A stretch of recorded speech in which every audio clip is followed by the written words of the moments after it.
Welcome there everyone to my YouTube channel. I am Wahed. মই আজিৰ এই ভিডিঅ'টোত মেথমেটিক্স ক্লাছ 10 চেপ্টাৰ 2 এটা পৰিচয় দাঙি ধৰিম বুলি ভাবিছোঁ। তোমালোকে ধুনীয়াকৈ চাবা আৰু শুনিবা, নিশ্চয় তোমালোকৰ ক্লিয়াৰ হৈ চেপ্টাৰৰ বিষয়ে। চোৱা, তোমালোকে এটা কুৱেশ্যন দিছোঁ, কেইটামান সৰু সৰু কুৱেশ্যন চাবা তোমালোকে। কুৱেশ্যন নম্বৰ 1 -5z³ এক পদ ৰাখি বুলি কৈছোঁ মই, এইটো হয় নে নহয়?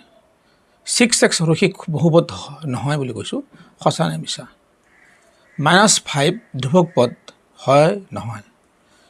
t³ ত্ৰিপদ ৰাখি সঁচা মিছা? এনচাৰবিলাক তোমালোকে কমেণ্টত দিবা। -3/5z² + 2 দ্বিঘাত বহুপদ নহয় বুলি কৈছোঁ মই, সঁচা মিছা? নিশ্চয় তোমালোকে পাৰিবা, এইটো অতি সহজ।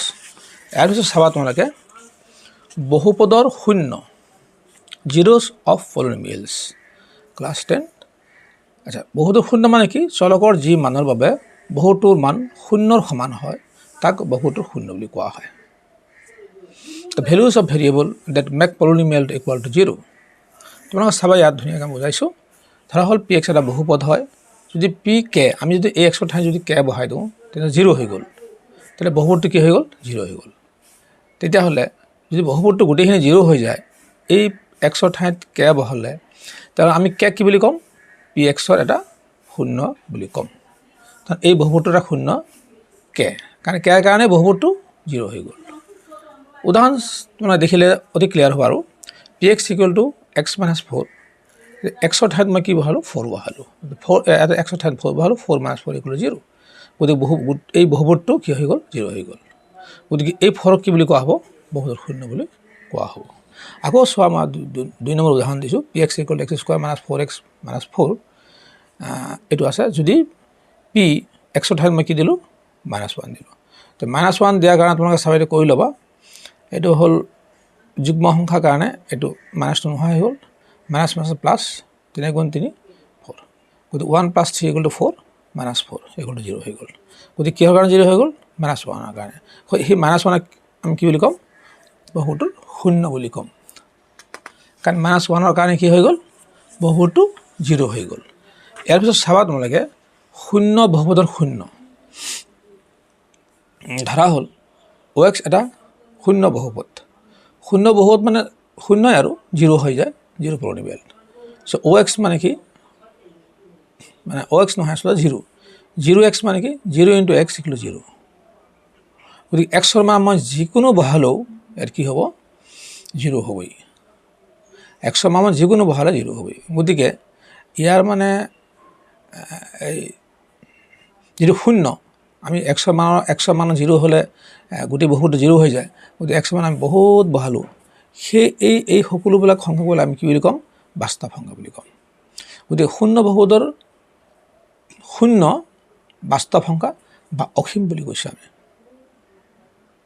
অসীম অৰ্থাৎ সকলো বাস্তৱ সংখ্যাই হ'ব শূন্য বহুপদৰ। শূন্য বহুপদৰ শূন্য আমাৰ কি হ'ব? অসীম হ'ব আৰু বাস্তৱ সংখ্যা হ'ব। চাবা, তোমালোকে ধুনীয়াকৈ চাবা, এইটো ধ্ৰুৱক বহুপদৰ শূন্য। এইটো ধ্ৰুৱক বহুপদ, px = 9, ধ্ৰুৱক বহুপদ হয়। আমি ইয়াতে 9ক আমি এইটো হিচাপে কৰিব পাৰোঁ, 9 × x⁻0। x⁻0, xৰ ঠাইত আমি যদি 1 বহাই দিওঁ তথাপিও 9 হ'ব। xৰ ঠাইত আমি 2 বহাই দিওঁ তথাপিও 9 হ'ব। এতিয়া বুজা গ'ল। তেতিয়া হ'ল ধ্ৰুৱক বহুপদৰ কোনো শূন্য নাথাকে বা নাই। ধ্ৰুৱক বহুপদৰ কোনো শূন্য নাথাকে, কাৰণ চাবা তোমালোকে আমি এইখিনি কৰোঁতে 9 হৈ গ'ল, তাৰমানে 0 নহয়। আমি চলকৰ মানত যিকোনো সংখ্যা বহালেও সি 0 নহয়, সি আগৰ সংখ্যাতে থাকে। গতিকে আমাৰ 0 হ'ব লাগিছিলে, 0 নহয়, গতিকে শূন্য নাথাকে। চাবা, ইয়াৰ পিছত তোমালোকে এটা ক্লিয়াৰ হ'ব আৰু বহুত কথা। এতিয়া চোৱা, question to you. Question number 1, px = x - 1 শূন্য কি হ'ব? -1 হ'ব নে 1 হ'ব? শূন্য বহুপদৰ শূন্যৰ সংখ্যা অসীম নে সসীম? চাবা, তোমালোকে কৰি ল'বা। pz = 5 শূন্য কি হ'ব? তাৰমানে এইটো এটা ধ্ৰুৱক পদ। ধ্ৰুৱক বহুপদ হৈছে শূন্য কি হ'ব? আছে নে নাই? বহুপদৰ শূন্য আছে নে নাই ইয়াৰ আগতে মই তোমালোকক ধুনীয়াকৈ বুজালোঁ তুমি এনচাৰটো দিবা ইয়াৰ পিছত চাবা তোমালোকে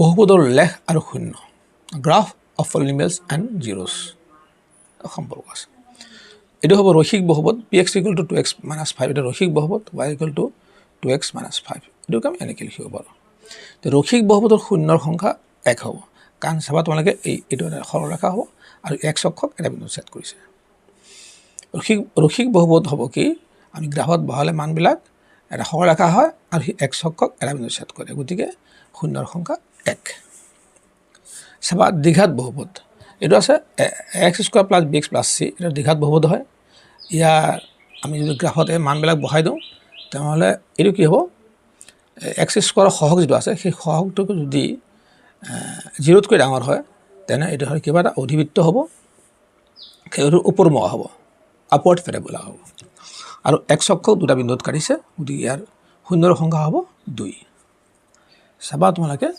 অতি ইজি এইবিলাক কথা চাবা ইয়াতে চাবা যদি x² সহগ মানে এইটো আচলতে x² সহগ x² + bx + c এইটো x² সহগ যদি 0তকৈ সৰু হৈ যায় তেনেহ'লে এইটো হ'ব কি এটা